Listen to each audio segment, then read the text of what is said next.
Deputy CM Pawan Kalyan కు దశ దిశ లేదని విశాఖ తూర్పు నియోజకవర్గం వైసీపీ సమన్వయకర్త అప్పారావు, మాజీ మేయర్ గొలగాని హరి వెంకట్ కుమార్ అన్నారు. లడ్డు కల్తీ విషయంపై సీతమ్మధారలో వారు మీడియాతో మాట్లాడారు. ఏదైతే మనం ప్రజల్లో అబాస్పాలయ్యాం, దీన్ని జరిగిన డ్యామేజ్ ని ఏదో విధంగా రికవర్ చేసుకోవాలని చెప్పేసి మళ్ళీ కొత్త రాగం అందుకొని ఈ రోజు రసాయనాలు కలిసిపోయినాయి అని చెప్పేసి మళ్ళీ దుష్ప్రచారం మొదలుపెట్టారు. మరి మనం చూసాం ఆ వేదిక మీద 8 మంది ఇలా కూర్చొని ఎవ్వరి మొహాల్లో కూడా కనీసం ఒక నవ్వుకోవడం లేదు. మరి వారికి లోపల దహించేస్తా ఉంది. మనం తప్పు చేస్తా ఉన్నాం అని చెప్పేసరి వాళ్ళకి దహించేస్తా ఉంది. మరి అటువంటి పరిస్థితుల్లో పవన్ కళ్యాణ్ ఒక మాట మాట్లాడేది చూసాం. మేమేమన్నా ఎవరన్నా సరే సెన్సింగ్ లో ఎవరు కూడా పనిచేయరు, మేమేమి జగన్మోహన్ రెడ్డి గడిపాడని మేమేం అనలేదు అని చెప్పేసి ఆయన కొత్త రాగం అందుకున్నాడు. మరి ఆ రోజు మనం ఏదైతే ఆరోపించిన దగ్గర నుంచి పవన్ కళ్యాణ్ వేసినటువంటి వేషాలు మనందరం చూసాం. మరి కాషాయ వస్త్రాలు ధరించి, మాలలు ధరించి, మరి తిరుమలలో అపచారం జరిగిందని చెప్పి తిరుమల లడ్డూలో మరి ఇటువంటివన్నీ కలిశాయని చెప్పి మరి విజయవాడ దొరకగూడికి వెళ్లి ఆ మెట్లు కడిగినటువంటి పరిస్థితి మనం చూసాం. మరి ఈ రోజు పవన్ కళ్యాణ్ ఏ కోర్టు మెట్లే వెళ్ళి కడుగుతాడని చెప్పేసి మేము అడుగుతా ఉన్నాం. ఈరోజు ఒక్కసారి ఈరోజు నిజంగా పవన్ కళ్యాణ్ కి ఆయన కట్టు ఒక స్టాండ్ లేదు. ఒక్కసారి ఆయనే చెప్తాడు, మా నాన్నగారు మా నాన్నమ్మ గారు వెలిగించిన దీపారాధనలో సిగరెట్ వెలిగించుకునేవాడని చెప్పేసి ఆయనే చెప్తాడు. నేను జోర్డాన్ వెళ్ళి బాప్టిజం తీసుకున్నానని ఆయనే చెప్తాడు. నా పిల్లలు క్రిస్టియన్ అని ఆయనే చెప్తాడు. నా భార్య క్రిస్టియన్ అని ఆయనే చెప్తాడు. ఈరోజు హిందువులు ఒకసారి ఆలోచించారు. ఇవన్నీ కూడా బాప్టిజం తీసుకున్న వ్యక్తి ఎవరన్నా సరే మాలలు వేస్తారండి, కాషాయ వస్త్రాలు వేస్తారండి. ఒక్కసారి ఆ హిందువులందరూ కూడా ఒకసారి ఆలోచించాలా. ఆయన వాటికి ఆయనకే ఒక సరైన దిశ లేదు. ఆయన ఏం మాట్లాడుతాడో తెలియదు. ఆయనంతా కూడా చంద్రబాబు నాయుడిని కాసుకునే పని తప్ప, చంద్రబాబు నాయుడిని ఇంకో 15 సంవత్సరాలు ముఖ్యమంత్రిగా నిలబెట్టుకోవాలన్న తపన తప్ప దాంట్లో మరి ఆయనకు వచ్చినటువంటి వ్యక్తిగత లాభాలేంటో మరి ఆయనే చెప్పాలి. అసలు ఎవరైనా సరే ఒక వ్యక్తి పార్టీ ఎందుకు పెడతాడో కూడా ఆయనే చెప్పాలి.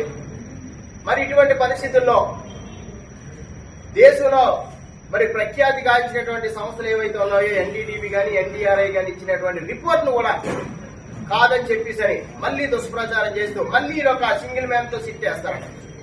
అంటే సిబిఐ మీద మీకు నమ్మకం లేదు, సుప్రీంకోర్టు మీద నమ్మకం లేదు. ఈరోజు ఆ సిబిఐ అధికారులు కానీ ఇక్కడ ఆంధ్రాలో పనిచేసినటువంటి అధికారుల మీద కానీ మీకు ఎక్కడా కూడా ఒక నమ్మకం లేదు.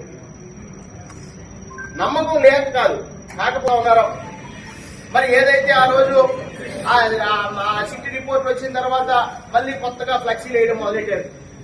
ఫ్లెక్సీలు వేసి మరి జరగదాన్ని జరిగినట్టుగా కల్తీ నెయ్యి అని చెప్పేసరి జంతు కొవ్వు అఫిషాయిలు పంది కొవ్వు వదిలేశారు, కల్తీ నెయ్యి అని చెప్పేసరి మొదలెట్టారు. మళ్ళీ ఫ్లెక్సీ తిరుమల లడ్డు కల్తీ పేరుతో CM Chandrababu, deputy CM Pawan Kalyan సహా కూటమి నాయకులు శ్రీవారి భక్తుల మనోభావాలతో ఆడుకుంటున్నారని, పాలనలో ఘోరంగా విఫలమైన చంద్రబాబు ఎన్నికల్లో ఇచ్చిన హామీలు అమలు చేసే సత్తా లేక వాటి నుంచి ప్రజల దృష్టిని మలచడానికి డైవర్షన్ పాలిటిక్స్ చేస్తున్నాడని విశాఖ జిల్లా వైసీపీ అధ్యక్షుడు కేకే రాజు ఆగ్రహం వ్యక్తం చేశారు. ఈ మేరకు మీడియాతో మాట్లాడారు. ఈ రాష్ట్రంలో రాజకీయాల్ని భ్రష్టు పట్టిస్తూ ప్రజాస్వామ్యాన్ని అపహాస్యం చేస్తూ ఒక సున్నితమైన అంశాన్ని ఎజెండాగా తీసుకుని సంక్షేమాన్ని గాలికొదిలి, అభివృద్ధిని గాలికొదిలి, సంపద సృష్టిని గాలికొదిలి క్యాబినెట్ మొత్తం రోజు ఇదే దాని మీద ఏ విధంగా లడ్డూలో కల్తీ జరిగిందని మనం నిరూపించాలి, మనం ఉన్న అవకాశాలన్నీ కూడా వాడుకోవాలి, మనం చేసిన తప్పైనా సరే ఈ తప్పని ఒప్పని నిరూపించకపోతే మనం భూస్థాపితం అయిపోతాం, దేవుడి శాపం ఎలాగో మనకు జరిగింది, ఆ పాపం ఎలాగో మన కూటమి నాయకులకి అందరికీ చుట్టుకుంది, కనీసం ప్రజల్లో అయినా ఏదో రకంగా ఈ తప్పును ఒప్పు చేయాలనే ఉద్దేశంతో పుంకానుగా మనీ లాండరింగ్ జరిగిందని, వాళ్ళకి సంబంధించిన పత్రికల్లోనో టీవీలోనో, అంటే ఇంకా ఆంధ్రప్రదేశ్ రాష్ట్ర ప్రజలకి ఈ రాజకీయ నాయకులకి వేరే పనేమీ లేదు అనే విధంగా ఏ విధంగా చేస్తున్నారో మనందరికీ కూడా తెలిసిందే. ముఖ్యంగా ఈరోజు టీడీపీ కూటమి వాళ్ళు అంటుంది ఏంటంటే, వాళ్ళ ఆరోపణ లడ్డు తయారీకి వాడే నెయ్యిలో జంతువులు కొవ్వే కాదు పామాయిల్ కెమికల్స్ కలిసాయి అని. ఈ ప్రశ్నకు సమాధానం చెప్పాల్సింది ఈరోజు చంద్రబాబు నాయుడు గారు. టీడీపీ కూటమికి చెందిన వారే జంతు కొవ్వు లేదన్నది సిబిఐ సిట్ ల్యాబ్ రిపోర్ట్లోనే తేలిపోయింది. ఈరోజు మిగతా పదార్థాలు కలిసాయి. మొన్నటిదాకా బీఫ్ ఆయిల్ లేకపోతే యానిమల్ ఫ్యాక్ట్ రకరకాల ప్రచారం చేసి ఈరోజు మళ్ళీ కొత్తగా ఇది ఆర్పిక్ కలిసిందని, కెమికల్స్ కలిసినవని ప్రచారం చేస్తున్నారు. 2024లో చంద్రబాబు అధికారంలోకి వచ్చిన తర్వాత జరిగిన చంద్రబాబు హయాంలో సప్లై అయిన నెయ్యి ట్యాంకుల నుంచి తీసుకొచ్చిన శాంపిల్స్పై చేసిన పరీక్షల చుట్టూరేనే ఈ కేసు నడుస్తుంది. జవాబు చెప్పాల్సిన చంద్రబాబు నాయుడు గారు ఈ విషయంలో 2024 జూన్ 12, 21, 25, జూలై 4న లడ్డు ప్రసాదం తయారీ కోసం టీటీడీకి వచ్చిన ట్యాంకర్లపై స్థానికంగా ఉన్న టీటీడీ ల్యాబ్లో పరీక్షలు జరిగాయి. ఆ పరీక్షల్లో దాన్ని అప్రూవ్ చేసిన తర్వాతే వాడారని చెప్పడం జరుగుతుంది. కానీ ఈలోపు మధ్యలో జూలై 12వ తారీఖున ఒక 4 ట్యాంకర్లని వెనక్కి తింపి పంపిస్తే మళ్ళీ కాళహస్తి నుంచి అవే ట్యాంకర్లను తీసుకొచ్చి నీలో వాడిన మాట వాస్తవం కాదా? అంతేకాకుండా ముఖ్యంగా ఎక్కడైనా ఒక సున్నితమైన అంశానికి సంబంధించి, ఇది దేవుడికి సంబంధించిన విషయం, భక్తుల మనోభావాలకు సంబంధించిన విషయం, దాన్ని మీకు అధికారం ఉంది, మీరు రాష్ట్రం. కొమ్మాది జవహర్ నవోదయ విద్యాలయంలో శనివారం సాయంత్రం నుండి కలకలం రేగింది. దోమల నివారణ కోసం జీవీఎంసీ సిబ్బంది చేపట్టిన ఫాగింగ్ పొగ ప్రభావంతో 36 మంది విద్యార్థులు అస్వస్థతకు గురయ్యారు. నవోదయ విద్యార్థులకు అస్వస్థత. కొమ్మాది జవహర్ నవోదయ విద్యాలయంలో శనివారం సాయంత్రం నుండి కలకలం రేగింది. దోమల నివారణ కోసం జీవీఎంసీ సిబ్బంది చేపట్టిన ఫాగింగ్ పొగ ప్రభావంతో 36 మంది విద్యార్థులు అస్వస్థతకు గురయ్యారు. శ్వాస తీసుకోవడంలో ఇబ్బంది, వాంతులు, తల తిరగడంతో విద్యార్థులు విలవిల్లాడారు. వారిని వెంటనే కొమ్మాది ప్రభుత్వ ఆసుపత్రి యూపీహెచ్సికి తరలించారు. ఈ ఘటన ఫాగింగ్ వల్ల జరిగిందని స్థానికులు భావిస్తుండగా జీవీఎంసీ అధికారులు మాత్రం ఇది ఫుడ్ పాయిజన్ కావచ్చని అనుమానం వ్యక్తం చేస్తున్నారు. వైద్య పరీక్షల అనంతరం పూర్తి వివరాలు వెల్లడిస్తామని అధికారులు తెలిపారు.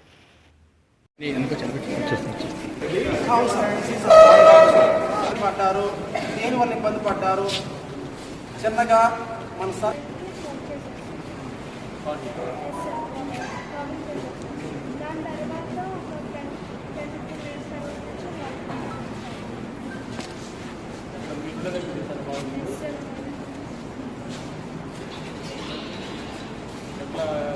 కూడా పెట్టావా ఇట్లా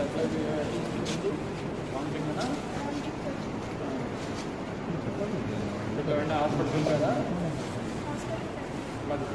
ఉంది కదా, వెళ్ళలేదా? ఏం చేసారు?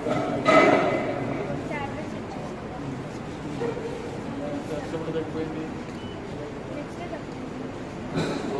బయటకు భోజనం చేశారు. వాళ్ళ డౌట్ ఏంటంటే వాటర్ క్వాలిటీ బాగాలేదు, ఫుడ్ ఎలా ఉంది, ఇంకా పెట్టారు స్నాక్స్ హాజీరామ్స్ అవి పెట్టారు.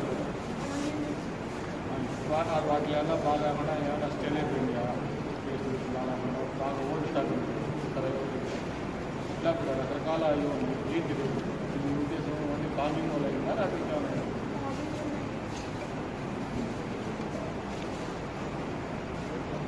ఏంటి ఇక్కడ అదర్ ఇష్యూస్ ఏమైనా? సాటర్డే ఈవినింగ్ 6కి అలా పాగుదీ పెట్టారు. స్మెల్ పడలేక ఎంతమందికి వచ్చేలాగా? మ్యాక్సిమం ఒక 30 మెంబర్స్కి స్మోకింగ్ పొగ పెట్టారు. ఇవి పొగ పెట్టడం వల్ల అందరికీ అలా వస్తుందా? నాకైతే అలా వచ్చింది. నేను మిగతా వాళ్ళకి వామిటింగ్స్ మోషన్స్ అవుతున్నాయా నిన్నటి నుంచా? అలా 30 మందికి కొంతమందికి డిశ్చార్జ్ అయిపోయింది, తగ్గిపోయింది. ఇప్పుడు హెల్త్ ఎలా ఉందమ్మా నీకు? బాగుందా? పర్వాలేదా? ఇంజెక్షన్ వేసారు, కాస్త పర్లేదు. పర్వాలేదా? ఇది ఎక్కడ? ఏ ఊరు? కాపులపాడ. ఎప్పటి నుంచి చదువుతున్నా ఇక్కడ? 11th జాయిన్ అయ్యారు. 11th జాయిన్ అయ్యావు. నీ పేరు? కావ్య.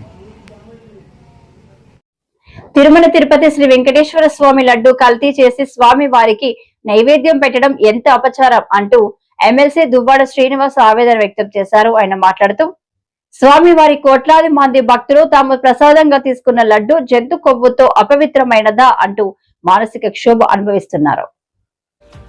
ఆ నెయ్యి తాలూకా విలువ ఎంతకు ఖరీదు చేస్తున్నారు?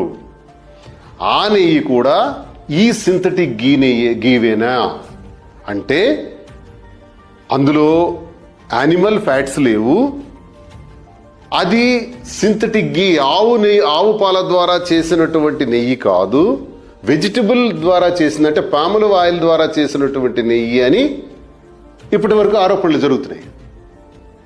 సిబిఐ అదే ఆ విషయం పైన ఛార్జ్షీట్ వేసింది. నేను అడుగుతుంది ఏంటంటే, ఈరోజు తిరుపతి వెళ్తే మీరు ఇస్తున్నటువంటి లడ్డులో ఏ నెయ్యి వాడుతున్నారు?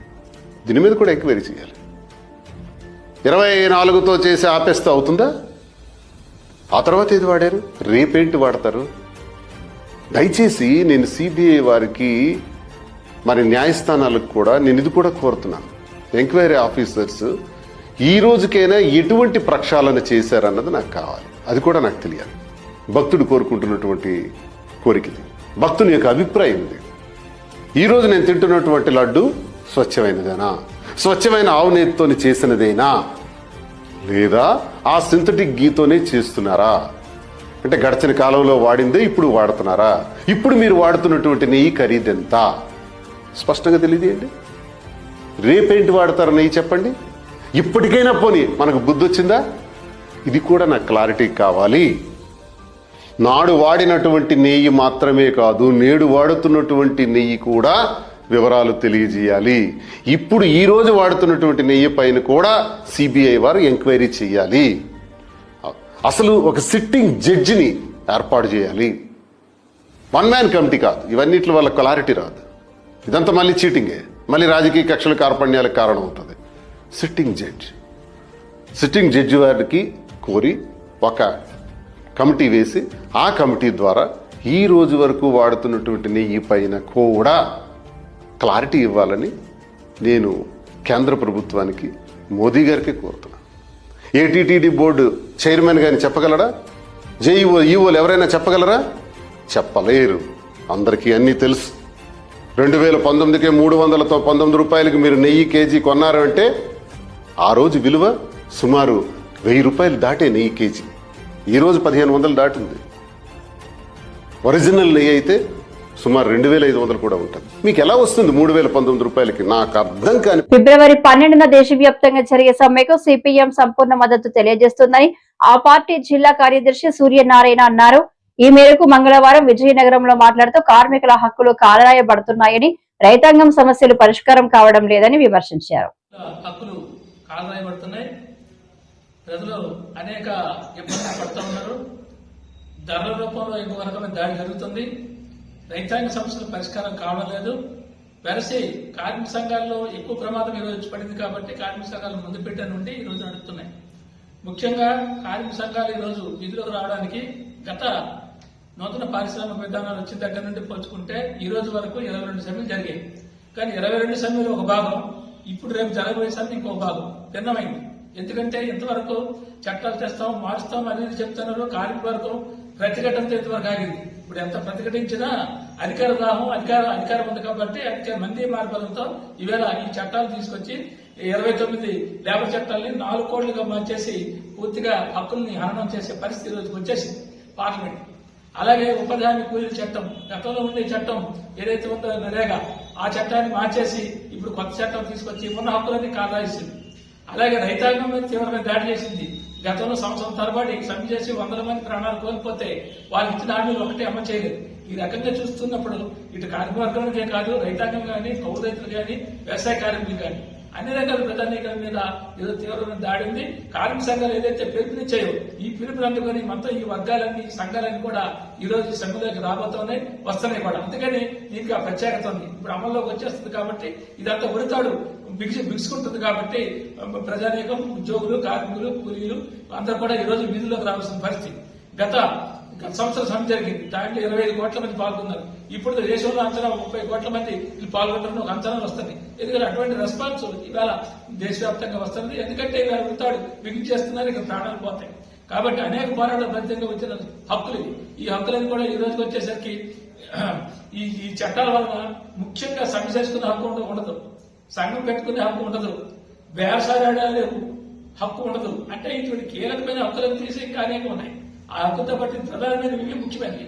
ఈ హక్కులు తీసిన తర్వాత కార్మికులు కాళ్ళు చేసి అసెంబ్లీలో చర్చకు రాకపోతే ప్రజలను అవమానించినట్లే అని ప్రభుత్వ వైపు కాల్వ శ్రీనివాసులు అన్నారు. అసెంబ్లీకి రాకుండా రోడ్లపై మాట్లాడడం కాదు, ప్రజా సమస్యలపై నీకు శ్రద్ధ ఉంటే అసెంబ్లీకి వచ్చి మాతో మాట్లాడు అని అన్నారు.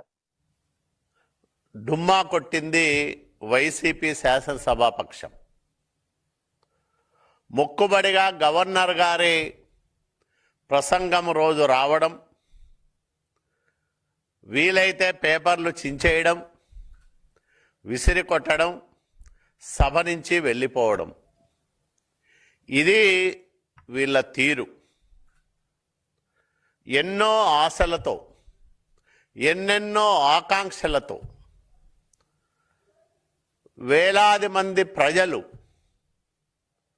ఎన్నుకున్న ఎమ్మెల్యేలు చేయాల్సిన పనేనా ఇదని నేను అడుగుతా ఉన్నా వైసీపీ శాసనసభ్యులకు, ఆ శాసనసభాపక్ష నాయకుడు జగన్మోహన్ రెడ్డికి. మీరు ఈ 19 నెలల కాలంలో చట్టసభలో సభ్యుడిగా నిర్వర్తించాల్సిన ప్రాథమిక బాధ్యతను నెరవేర్చారా? అట్లా నెరవేర్చనప్పుడు శాసనసభ్యులుగా కొనసాగే నైతిక అర్హత మీకు ఉందా అని నేను అడుగుతా ఉన్నా. సభకు రాని శాసనసభ్యులు తొలి రోజు నుంచినే చర్చల్లో పాలు పంచుకొని సభ్యులు వాళ్ళ నియోజకవర్గ సమస్యలను ఏనాడు సభలో ప్రస్తావించని ఎమ్మెల్యేలు, అనేక చట్టాలు రూపకల్పన జరుగుతున్నా వాటి విషయాల్లో ఎప్పుడూ చర్చించని శాసనసభ్యులు శాసనసభకు సభ్యులుగా వ్యవహరించడం ఎంతవరకు నైతికత అని నేను అడుగుతా ఉన్నా.